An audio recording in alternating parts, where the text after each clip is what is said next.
Acredito e agradeço desde já a maioria de vocês que prestaram aí, né, solidariedade. Na segunda-feira eu perdi meu papai, 87 anos, e foi uma grande perda, né, é um desafio para todos nós, e quero também me solidarizar com as pessoas que também perderam, muita gente perderam no mesmo dia que o meu pai, mandaram falar, pessoas tinham perdido uma semana antes, né, um ente querido, pessoas perderam depois, né, tem gente aí que perdeu pessoas ontem, anteontem, sepultaram hoje. Eclesiastes, ele nos dá uma direção no capítulo 3, que há tempo para todas as coisas, né, e há propósitos que tem que se cumprir.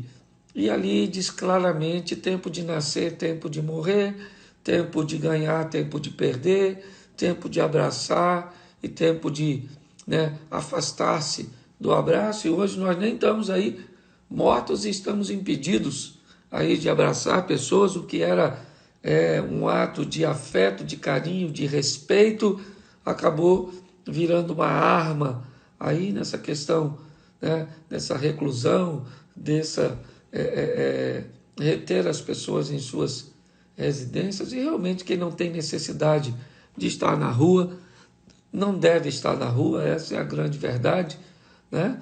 Mas a vida segue, mas é muito doloroso esse processo. Então que Deus abençoe, que o Espírito Santo esteja auxiliando a todos vocês nessa caminhada de perda aí onde nós estamos sofrendo, e vamos chorar sim, ninguém é super-homem, é hora de chorar, e o tempo de chorar ele tem que existir, o tempo de luto ele tem que ser algo, né, que faça parte da nossa história. Quero parabenizar também a turma aí dos desafios dos 100 dias. Muitas pessoas perguntaram: pastor, que negócio é esse? O que está acontecendo? Que desafio? Hoje tem 40 dias, eu não entendi nada. Pois bem, deixa eu explicar a vocês. No dia 1º de março, a igreja que eu pastoreio, eu dei a ela um desafio: ler a Bíblia em 100 dias, 12 capítulos por dia. Então, no 1º dia de março, nós iniciamos aí com 12 capítulos, começando de Gênesis, certo? Indo até Apocalipse, e nós hoje estamos completando o 40º dia. Então, quem está na campanha desde o início, hoje leu Salmo 2, certo? E chegamos hoje aí ao número de 480 capítulos lidos, né? Mais aí 120, ou seja, quando inteirarmos o 50º dia, estaremos aí um pouquinho acima do meio já da Bíblia, porque lendo 12 capítulos a gente passa um pouquinho aí, certo? Mas eu quero parabenizar você que está nessa empreitada aí comigo, né? Hoje nós passamos aí Salmo 1, Salmo 2, e eu quero fazer uma reflexãozinha rápida com vocês sobre o Salmo 1. Ontem eu preguei na igreja. Aliás, se você deseja assistir, né, todas as quartas e domingos, normalmente eu estou pregando na live, né, da igreja, e ela não está passando aqui no meu Instagram, e sim no Instagram da igreja, Projeto Recomeçar, ok? Então entre no Instagram da igreja, toda quarta-feira, 19h30, e domingo, 18 horas, eu estou pregando no culto online, pois não estamos fazendo o culto presencial aí na igreja, ok? Então nós vamos fazer aqui, eu quero fazer uma reflexão breve com você. Eu sempre faço só um comentário pequeno sobre o Salmo 1, sobre a instrução do 1º Salmo, enquanto ele nos dá sérias instruções do que fazer, de com quem nos convivermos, de pessoas que vamos manter ou nos mantemos por perto. Me parece que a visão do Salmo é muito interessante. Me parece que quem começa bem o Salmo, né? No capítulo 1, o bem-aventurado, bem-sucedido, aquele que vai obter sucesso. Ele termina no Salmo 150, louvando a Deus, louvai a Deus, e tudo que tem fôlego, louve ao Senhor. Ou seja, aquele que começa debaixo dessas instruções, com certeza vai terminar louvando, entendendo, agradecendo a Deus por todos os benefícios. Vamos Salmo primeiro, 6 versículos, rapidinho, dá para lermos tudo, ainda que eu não vou falar de tudo. Bem-aventurado o homem ou o varão que não anda segundo o conselho dos ímpios, não se detém no caminho dos pecadores e nem se assenta à roda dos escarnecedores. Antes ele tem seu prazer na lei do Senhor e na sua lei medita de dia e de noite. Pois este, se assim proceder, será como uma árvore plantada junto ao ribeiro das águas, a qual dá o seu fruto na estação própria, cujas folhas não caem, e tudo quanto fizer prosperará. Os ímpios não são assim, eles são como a moinha que o vento espalha. Pelo que os ímpios não subsistirão no juízo, nem os pecadores na congregação dos justos, porque o Senhor conhece o caminho dos justos, mas o caminho do ímpio perecerá. Eu queria chamar a atenção a você para duas coisas. Primeiro, a não se deter no caminho dos pecadores. O que é o caminho de um pecador?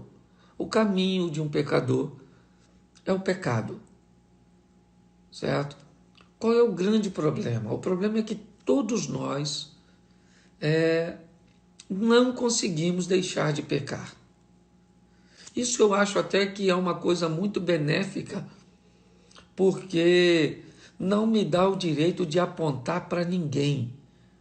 Não nos dá o direito de estabelecermos julgamentos sobre ninguém.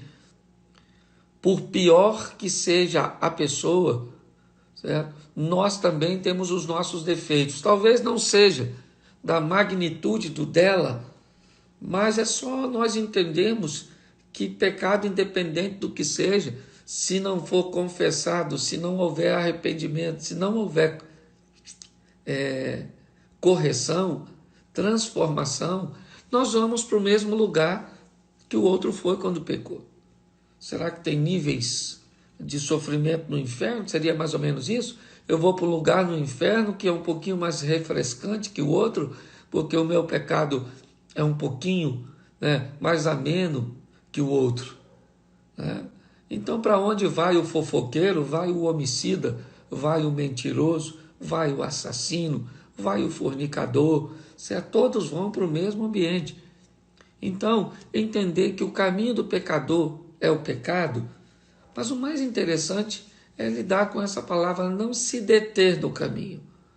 Me parece que entendendo que todos nós vamos trafegar por este caminho, pois ele faz parte de todos nós, há uma instrução: não se detenha, não permita que o pecado cauterize a sua mente a ponto de você alegar que o que está fazendo de errado está certo só por uma conveniência própria. Me parece que o salmista está dizendo: passe pelo caminho do pecador, que é o pecado. Talvez você cometerá os mesmos erros que eles, fará as mesmas coisas que eles, mas tome o cuidado para não cometer um pecado e começar a justificar-se achando que ele não é tão pecado assim, que ele não é tão grande assim, porque aquele que justifica o certo num ambiente de pecado, ele se deteve no caminho do pecador, no pecado, a mente dele se cauterizou. Ele começou a fazer aquilo de uma forma tão regular que não fere mais a sua mente. Ele lê na Bíblia, ele tem o conhecimento que aquilo está errado, mas ele não consegue parar de fazer. E se ele não consegue parar de fazer, o que ele tem que fazer então? Ele tem que dizer que está certo, mesmo que ele no fundo, saiba que não está. Mas como é que ele vai dizer isso para ele mesmo? Então o salmista aqui ele diz: olha, Cuidado com o caminho do pecador, porque é um caminho que você vai ter que trilhar. Você que está se comunicando comigo nesse momento, você que está me assistindo, quem de vocês agora pode dizer, eu não peco? Lembra quando Jesus disse para aquela mulher que ia ser apedrejada? Ou disse para os seus algozes, todos com uma pedra na mão, quem não tem pecado, atire a primeira pedra. Vai lá, inicia o processo de apedrejamento. E todos voltaram para casa. Então, a primeira coisa que eu queria que você entendesse é isso. O caminho do pecador, ele é o nosso caminho. Agora, nós temos que entender que não podemos nos deter nele, pararmos nele e começar a achar que o errado virou certo.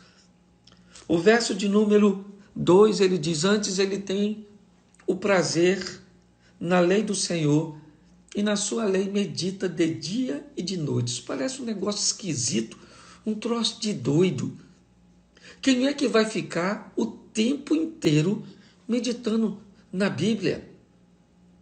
De dia e de noite, medita nela. Então, o que eu vou fazer da minha vida? Eu não vou sair com a minha esposa, eu não vou para o cinema, porque no cinema eu não vou estar vendo filme. A minha mente não consegue fazer duas coisas ao mesmo tempo. Eu vou estar olhando lá para a tela do cinema e vou estar, então, meditando, né?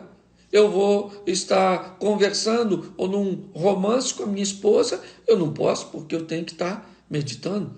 Eu vou estar brincando, jogando um futebol, eu não vou fazer um gol. Se eu tenho que meditar de dia e de noite, como é que funciona isso?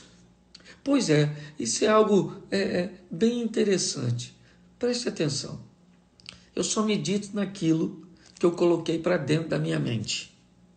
Eu não tenho como meditar sobre aquilo que está fora.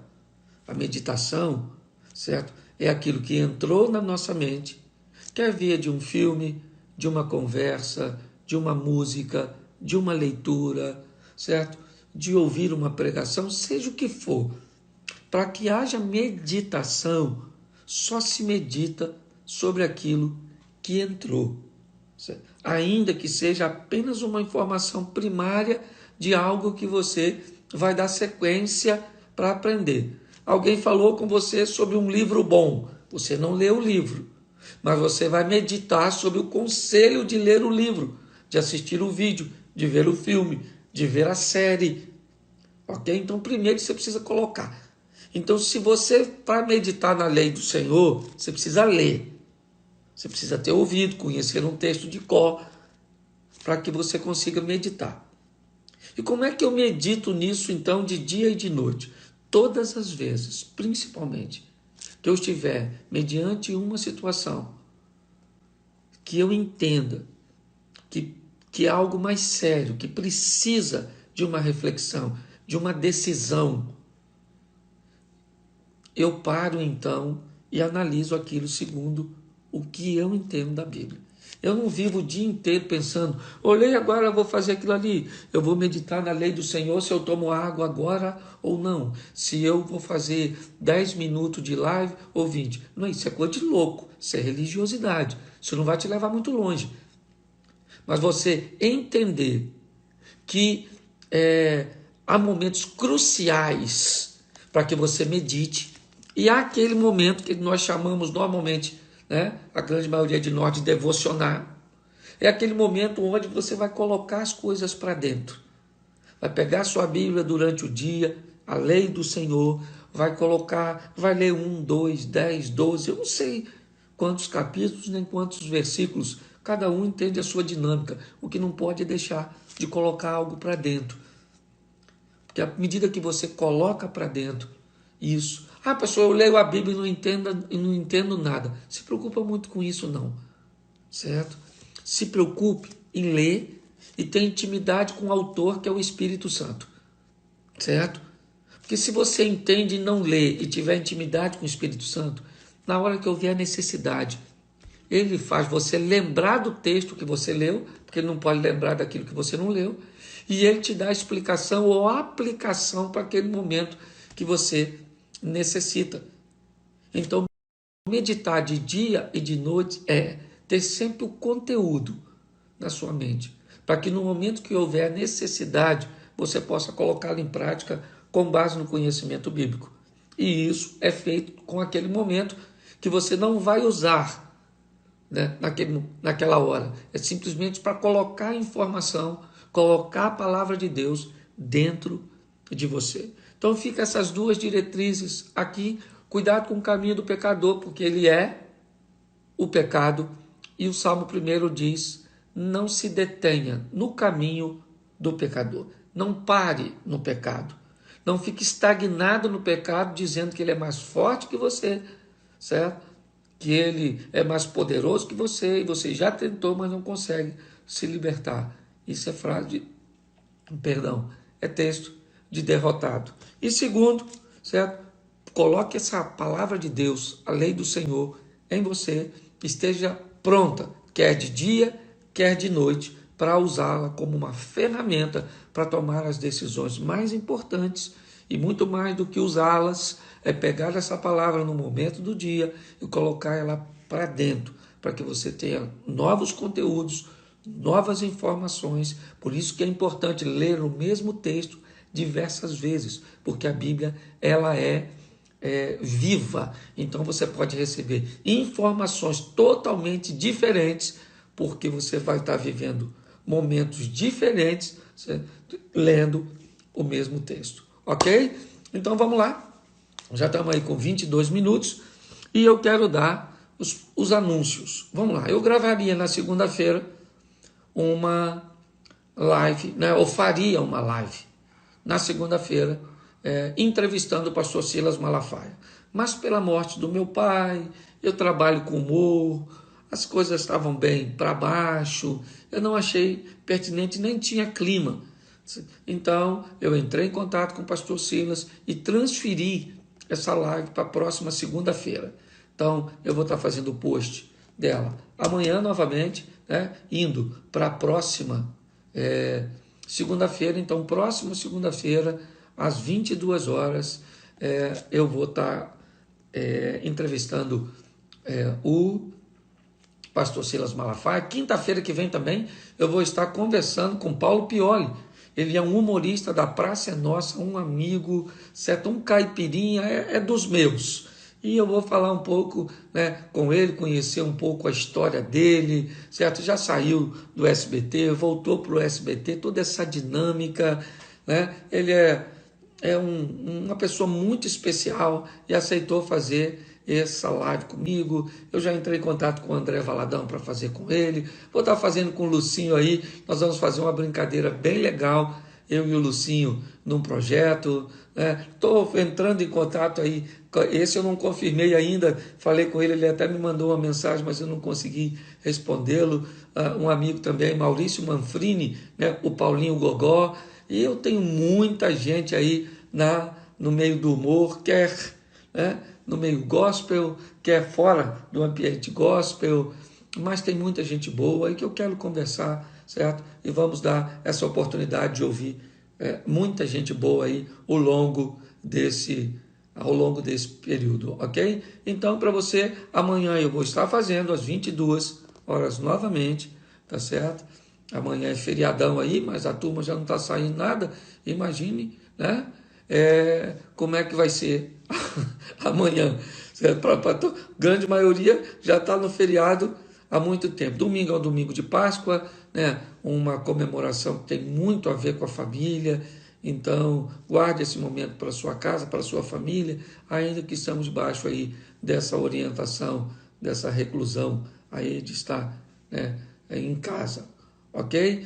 Então, acho que de anúncio é isso aí. Já convidei você. A galera da igreja aí do Projeto Recomeçar, vamos lá. Domingo é nossa ceia. Então, você não pode ir à igreja, né, para nós fazermos esse momento de comunhão, mas você pode passar lá, pode passar hoje e pode passar amanhã durante o dia, que o povo passa fracionado, para pegar seu kitzinho com cálice, com um pedacinho de pão, para você levar para casa. E eu vou estar fazendo essa oração no domingo, a partir das 18 horas, ministrando a ceia. E vai aqui um grande abraço para todos os membros do Projeto Recomeçar. Já faz quase um mês que eu não tenho contato com basicamente 90% ou mais, 95% eu só consigo encontrar com a liderança, com o povo e assim mesmo, de uma forma bem fracionada, mas entendemos que isso já já vai estar passando, ok? Eu quero dar 2 conselhos para você, que busca aí amadurecer. Nós estamos criando mais à frente aí, nós vamos ter um trabalho bem legal chamado Casais em Alta Performance. Então, uma série Alta Performance que eu estou transmitindo para a turminha aí. Então, só recapitulando, primeira coisa importante que eu falei lá no dia 2 de abril, faça um alinhamento de expectativas antes de se unir às pessoas. Todas as expectativas não correspondidas têm tendência a gerar algum tipo de frustração. Segundo, descubra os defeitos que você não toleraria numa pessoa. E se a pessoa que você planeja se casar tem um dos defeitos que você não tolera, não se case com ela, porque a via de regra a pessoa não vai melhorar, certo? Então se case com pessoas que têm muitos defeitos, mas que você consegue superar. Mas não se case, não se una a alguém que tem um defeito que você não tolera. Terceiro, descubra a cultura. Qual foi a cultura, os horários, as maneiras, os hábitos que essa pessoa recebeu em sua família nuclear, em sua família de origem. Quarto, tenha um bom diálogo. Aprenda que o importante não é o que você fala, é o que o outro entendeu que você quis dizer. Isso é muito importante. Quinto, aprenda a lidar com resíduos. Tudo que você faz deixa algum resíduo, certo? Mesmo problemas resolvidos. Outra coisa, tire de sua cabeça que problema se resolve na cama. Cama não resolve problema. Cama é lugar de celebrar problema resolvido. Ah, nós brigamos, mas tivemos uma noite maravilhosa de amor que resolveu tudo. Mentira. Mentira. Não resolveu nada. Sexo, cama não se resolve o problema. Cama é lugar que se celebra problema que foi resolvido. Problema se resolve na mesa, no sofá, no diálogo, no reposicionamento de atitudes. Aí sim, resolveu, vai para a cama e o cerol, fininho, bora para frente. Agora, não coloque na sua cabeça que problemas se resolve na cama. Isso não vai não. É só uma questão de tempo até esse problema que não foi resolvido se potencializar e pegar você lá na frente. Então aprenda a lidar com resíduos. Tem resíduos que eles são orgânicos, que eles são biodegradáveis. Se você deixar ele quietinho, ele se dissolve. Mas tem resíduo que não é biodegradável, ele não é orgânico. Então ele não se resolve se você deixar quietinho. Parece que ele está resolvido, mas não está. Entenda isso, porque se você deixar resíduo, que não se dissolve, como se ele se dissolvesse, vai ficar ruim. 5, 10 anos depois a pessoa está indo embora, está pagando na mesma moeda de algo que você disse. Qual, pastor, mas o que é isso? Isso é aquela coisa assim, ó. O que é resíduo não biodegradável? É aquele resíduo que todas as vezes que você discute, ele vem à tona. Todas as vezes. Brigou por uma coisa, ela traz novamente. A pessoa traz novamente. Mas nós já conversamos sobre isso há um mês atrás. Pois é. Mas não reciclou. Certo? Enquanto o orgânico se dissolve, o que não é biodegradável, aquilo que não se dissolve, o que acontece? Ele precisa ser, como é que eu vou dizer? Reciclado. Pegue a sua traição, pegue a sua mágoa, pegue isso e recicle isso, sabe, num conselho que você vai dar para a próxima pessoa. Pegue isso aí, isso que não se dissolve. Agora, não deixe paradinho, não. É mais ou menos assim, fui comer um cachorro quente. Ele estava numa sacola plástica. Comi a metade, mas não consegui comer tudo. E acabei jogando ele fora. Certo? Provavelmente, 3 dias depois, não tem mais pão, não tem mais molho, não tem mais salsicha. Mas ainda tem a sacola. Certo? Porque a sacola não vai se dissolver. A sacola é aquilo que não se resolve deixando quietinho. Então, pare de lidar com as coisas. Estou me detendo muito aqui. Né? Sexto, faça o mínimo possível ou o mínimo viável possível. O MVP. Pare de achar que você vai fazer algo mirabolante. Eu vou viajar para um local, não tem grana. Eu vou fazer algo, não dá para fazer. Então faça o mínimo viável possível. Eu gostaria de dar uma mesada para minha mulher de R$ 2.000. Você pode? Não. Então o que você faz? Não dá nada. Se a sua mulher souber que você pode dar a ela somente R$ 200 por mês para ela gastar com o que ela quiser, isso é o seu mínimo viável possível. Dê os 200. Porque se você der os 200 durante 10 meses, valeu os 2.000. E o melhor de tudo, ela vai saber que você faz o melhor. Isso aqui é importante. Sétimo, aprenda a diferenciar causa de efeito. Tem gente tratando o efeito, mas não trata a causa. Tudo, só o efeito. É a história da febre. Febre é doença? Não. Febre não é causa, febre é efeito. A febre vem para denunciar que existe uma causa. Então você descobre a causa, certo? Para que ela seja, ela é identificada pelo efeito. Tem gente tratando o efeito e aí a causa novamente acaba causando o efeito e aí você perde credibilidade porque não tratou a coisa certa. Oitavo, como vencer a miopia?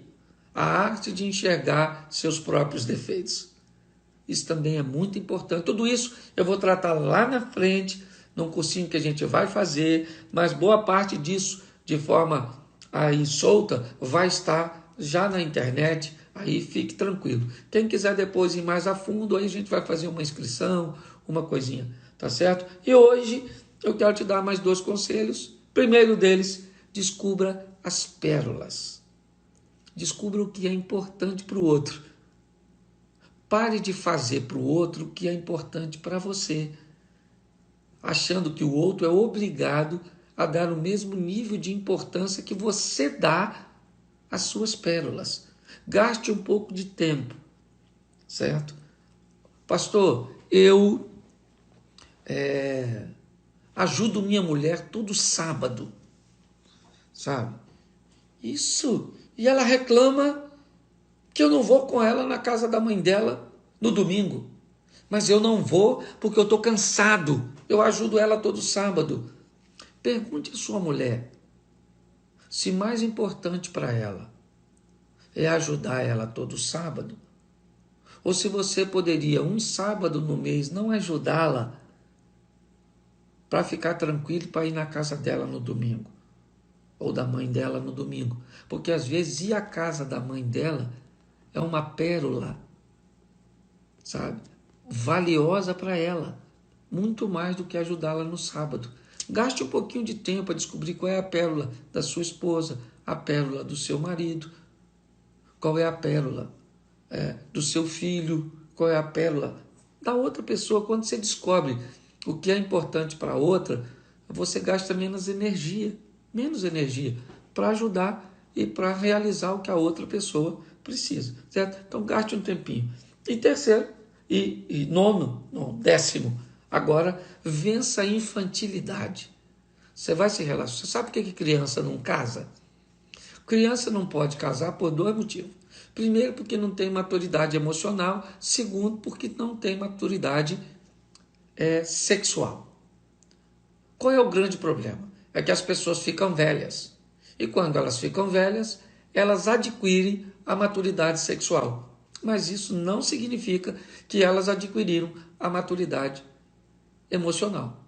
Então tem muita gente com 20, 30, 40 anos, com 25, que se casa e pensa numa mente infantil, né?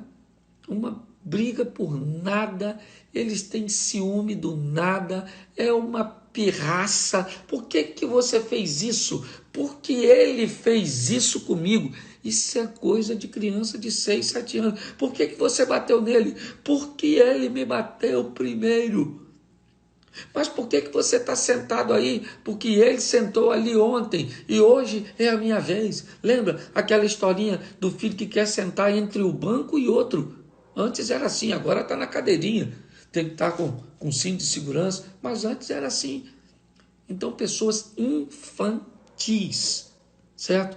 Então, se a pessoa não tem maturidade, não se relacione com ela, porque nada pior do que viver com um pirracento, ciumento, com um Peter Pan, seja ele menino ou menina, aquele que quer ficar na terra do nunca, não quer crescer, viver sempre uma aventurazinha, com o cordão umbilical esticadinho, mas preso ainda lá na mamãe, na família de origem. Sai disso, ok? Então fica aí a 10ª dica. Amanhã eu dou mais 2 para você e nós fazemos mais algumas reflexões. Vamos lá. O seu é egoísta. Isso aí. O que é o egoísmo? Infantilidade. Só pensa nele. Isso. Vamos lá. Muito obrigado aí. Vamos lá. Faça aí. Quer fazer alguma perguntinha aí? Por aqui? O que emburra? Isso aí é pirraça. Emburrado é pirracento. Dorme sem conversar, certo? Pastor, aqui eu iria sempre Porque todo aquele que invocar o nome do Senhor será salvo. Como, pois, invocarão aquele em quem não creem? E como crerão naqueles de que não ouviram? E como ouvirão, se não há quem pregue? E como pregarão, se não forem enviados? Como está escrito: quão formosos os pés dos que anunciam o evangelho de paz, dos que trazem alegres novas de boas coisas. Mas nem todos têm obedecido ao evangelho, pois Isaías diz: Senhor, quem creu na nossa pregação? De sorte que a fé é pelo ouvir, e ouvir pela palavra de Deus. Romanos capítulo 10, versículo 13 ao 17.